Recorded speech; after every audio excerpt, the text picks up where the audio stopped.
Hi everyone, welcome back to my channel.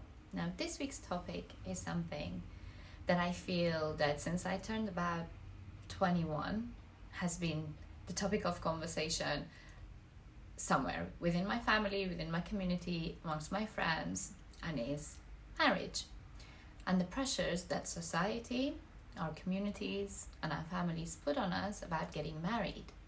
So if you're one of those people that has had an auntie, an uncle, grandma, friend, someone just ask you, so when are you going to get married? Then this video is definitely for you. If you haven't been to my channel before, welcome. I'm Hamasa and we look at personal development and mental well-being, as well as just day-to-day topics and life issues. Welcome to my page. So let me start off, guys. I've had so many messages from you asking me to cover this topic, especially from successful young women who follow me on social media and have reached out and said, look, I have 2 degrees, or I'm a CEO of this company, I'm doing so well in my career, and yet this is not enough for my family. They still are pressuring me into finding a partner and getting married. Or if I don't find one myself, they're gonna find one for me. And I'm fed up. How do you live your life? You know, you don't seem to be that bothered, which I'm really not. So when I see messages like that, it really saddens me that even today, in this day and age, and in this pivotal time where women are achieving so much, we have movements such as Me Too, we're fighting for equality, for equal pay, and we have Kamala Harris in the US as first female VP. So many changes are happening that there are certain parents or certain communities that still bring us down to just being a wife or just being a husband. They just see that as fit or as the right, complete thing to do in life.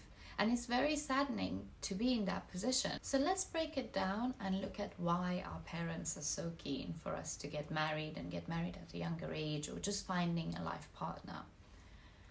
You have to bear in mind that, especially for people like myself who've migrated from other countries, when you come here, for us it's a lot easier to adapt and sort of get on with things because we're younger, we're at school and we grow up here and we make friends. So we kind of catch on a lot quicker. Whereas when it comes to our parents, they come from a different generation and a completely different upbringing, society, culture, and then they're thrown here in their adult lives. So it's really hard for them to understand, to adapt, to really integrate and accept and be open-minded to certain things. So of course they have these values that they put upon things such as marriage and family that may be slightly different to what we believe those things to be now.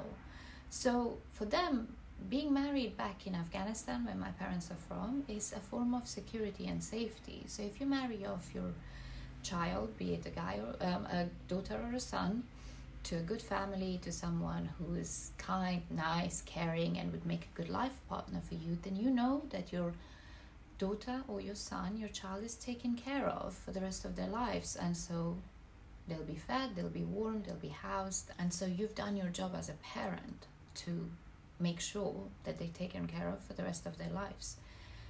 That's why there's such an emphasis on young people to get married, is that sense of security, of having their own houses, of having their own lives, of having their own families, and just being taken care of. But we don't live in that society anymore. And so we don't need a partner to be able to live out separately, travel, to have a career, to have a job, to have food on the table, because we can earn for ourselves. We can go out there. We also have the same opportunities as the men to study, to get a degree if that's what you wish to do, or pursue a career if that's what you wish to do, or if you want to get married.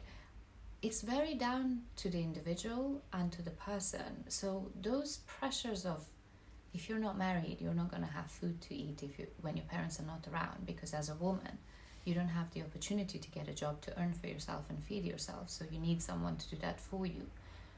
That pressure is no longer there.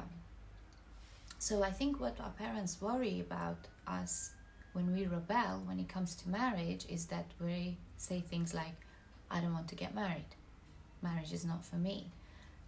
And they become fearful that, oh, they're young, they're stupid, they're going to go off the rails, and we need to marry them off. But all it comes down to is good communication. It's not about not wanting to get married. It's about wanting to find the right partner for you when you're ready.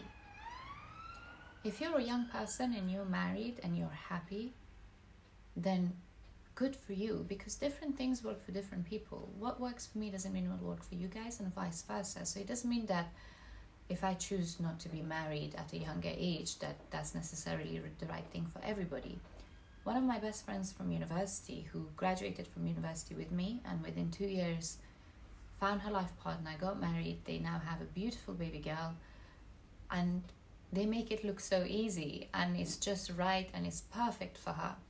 And I wouldn't wish nothing else for her. She's goals for me when I see their marriage and their family, and it worked for her. But I know myself, and that wouldn't have worked for me because I'm a different person to her. So I'm not here to say that one is right and one is wrong, but I'm here to discuss that if you have those pressures and you don't feel ready, please remember that you are not just someone's wife or someone's husband. You need to find yourself.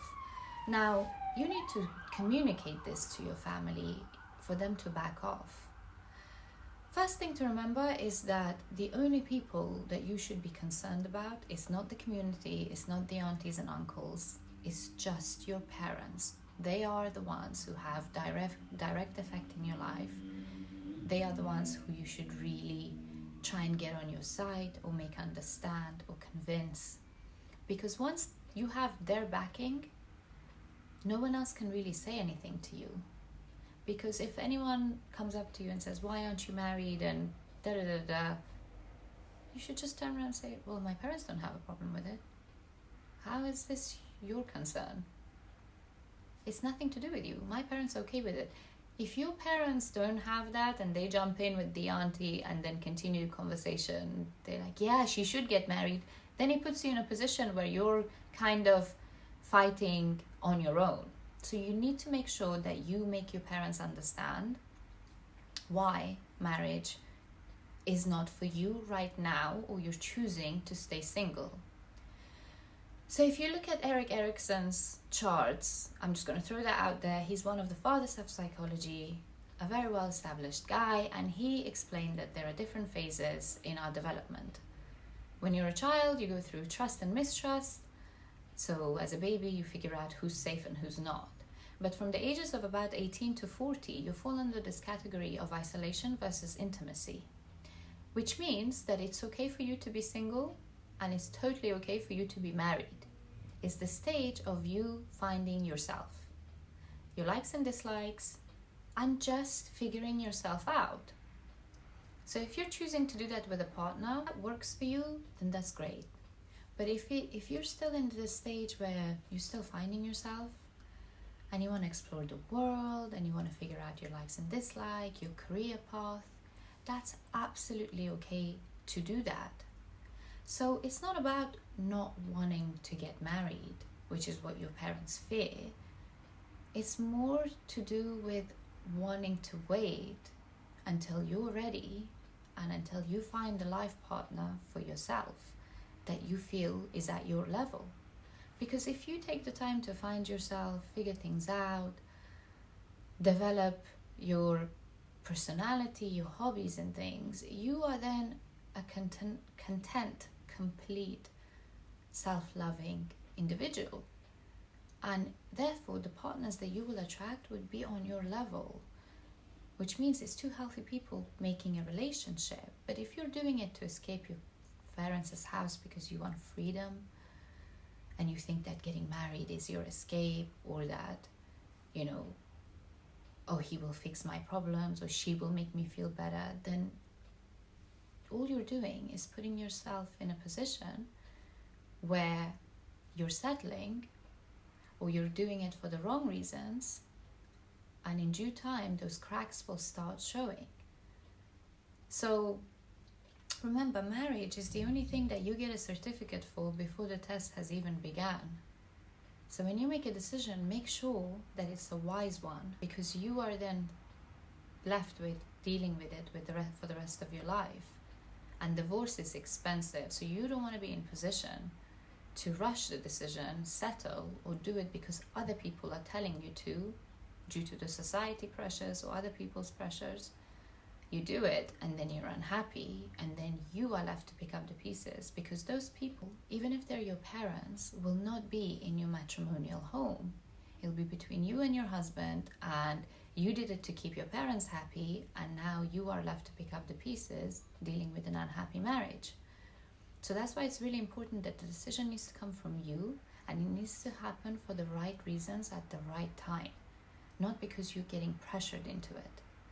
Because what would happen in that instance is that you will start resenting the people that have pressured you, and you would continuously blame other people for your problems, because you would think that you made me marry this person and now I'm going through this. So you start resenting your partner, you start resenting that family member or that friend, and you're just left bitter and unhappy.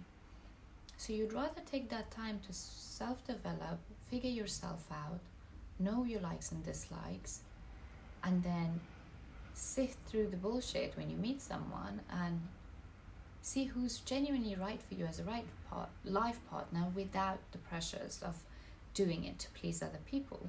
Because at the end of the day, it's you and your life. And I know that we live in the age of social media, so it's so easy for us to look at online couples and see all these couple goals and, bay this and bay that. But not everything is as it seems. Remember, social media is a small snippet of people's lives, just a 2-second snapshot of what someone's 24 hours looks like. So people always post the best part of that. It's not all that glitters is gold. So what seems amazing on social media isn't necessarily what's the reality like. So please don't let that dictate and pressure you into making such a lifelong commitment because you want to post cute pictures. Or that social media is making you feel like you're falling behind, or you're getting old, or you're not doing it right, or you're not in the right life track because you're not where other people are. Every person's different. Everybody's situations are different. And whatever works for you and makes you happy doesn't mean that will work for other people. So when it comes to a lifelong commitment where no one else will really have a say or has to pick up the pieces and deal with the consequences of you bringing a child into this world, having a lifelong partner, making a commitment, committing into a mortgage, into a home, into a life, then you are the only one that's responsible for that. So when you make that mistake yourself, which unfortunately sometimes happens, but that's okay because you will learn from that. But when you're paying that price for someone else's mistake, not only you will turn resentful and bitter, but you will also not really learn anything from it because it wasn't your mistake to learn from. You're just too busy hating the people that put you in that position. So it's really not beneficial to anyone else. And that's why it's important to not rush it, have patience, don't settle, and do whatever feels right for you, not the community or any other family member. And the way to come around that is to just sit them down, explain this to them, that you will still be fed, you'll be taken care of, and you'll be just fine with or without a partner. So I hope this has helped you guys. I know that it's a lot to unpack, but these topics are very significant to a lot of girls who are like me. And unfortunately, in our communities, these things are not openly discussed or spoken about. This is why I feel it's so important for us to have a place that these conversations take place. So please don't forget to subscribe to my channel, like and comment on this video, and I'll see you guys here again next week. Thank you for watching. Mwah.